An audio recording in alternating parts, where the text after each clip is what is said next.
सन्माननीय व्यासपीठावरील मान्यवर वंदनीय गुरुजन वर्ग आणि माझ्या मित्रमैत्रिणींनो, माझे नाव देवांशी आहे. सर्वांना माझा नमस्कार. आज मी तुम्हाला स्वराज्य जननी राजमाता जिजाबाई भोसले यांची अशकथा सांगणार आहे. ती तुम्ही शांतपणे ऐकावी अशी माझी नम्र विनंती. सर्वप्रथम राजमाता जिजाबाई भोसले यांना माझा मानाचा मुजरा. राजमाता जिजाबाई भोसले यांचा जन्म 12 जानेवारी 1598 रोजी बुलढाणा जिल्ह्यातील सिंदखेड येथे झाला. त्यांच्या वडिलांचे नाव लखुजीराव जाधव, बाईचे नाव म्हाळसाबाई असे होते. त्या लहानपणापासूनच युद्धकला, तलवारबाजी, घोडेस्वारी इत्यादीमध्ये कुशल होत्या.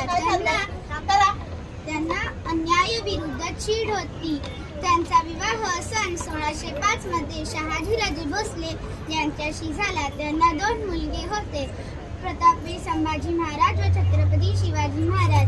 जिजाबाई भोसले या शिवाजी महाराजांना लहानपणापासूनच शौर्यकथा सांगत. त्यांना ज्ञान, चातुर्य, पराक्रम व संघटन अशा गुणांचे बाळकडू दिले.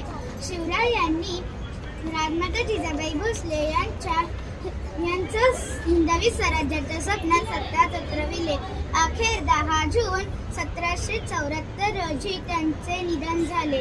अशा या पराक्रमी राजमाता जिजाबाई भोसले यांना माझा कोटी कोटी प्रणाम. जय जिजाऊ, जय शिवाजी.